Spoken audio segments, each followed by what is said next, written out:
首先咧，其實喺澳門咧就比較少一個咁長線嘅培靈會嘅，咁所以其實當上一年咧去接觸到，哇，原來有一個10日嘅培靈會咧，即係覺得係上帝一個好美好嘅時間啦。雖然係一啲預錄好嘅片，亦都隔咗差唔多有1年嘅時間咯。咁但係睇到上帝喺呢段時間裏邊係俾我哋教會去播放呢個港九培靈研經會嘅講道影片咧，其實對我哋教會嘅弟兄姊妹啦，亦都對於我個人嚟講一個好大嘅造就同埋幫助。其實好開心嘅係，更加弟兄姊妹當佢哋 miss 咗舊年嘅時候咧，有呢一個嘅轉播嘅時候咧，佢哋都急不及待，好想重新安排時間嚟到聽翻。咁甚至乎有一啲可能本身已經喺舊年聽過直播嘅咧，佢今年都會再去睇呢個重播，溫故知新，亦都為緊嚟緊8月份嘅一個嘅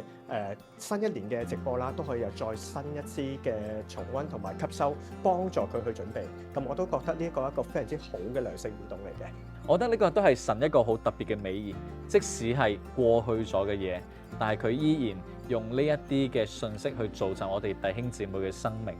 而我哋嘅弟兄姊妹亦都係盲舂舂入咗嚟，但係就帶住好飽足嘅心離開咗。我覺得呢個係對澳門弟兄姊妹一個好特別嘅祝福，就係佢哋咩都唔知，但係佢哋知道嘅係呢度有神嘅應許，有神嘅餵養，而佢哋嚟到亦都係咁樣成就咗呢一切發生。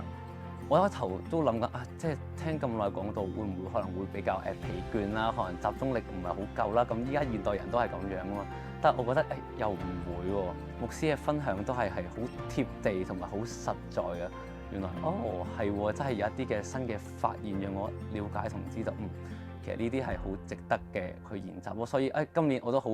大力咁樣推薦我哋教會嘅弟兄姊妹可以嚟到我哋嘅堂會裏面去聽啦，去分享嘅。發覺係包括自己啊，對真理嘅嗰個扎根咧唔夠深啊。但係原來我哋要翻去最基本啊，還原基本步。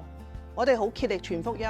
好竭力邀請人信耶穌，但係我哋嘅生命未扎根去真理嘅時候，其實我哋浪費咗呢一個聖宴啊，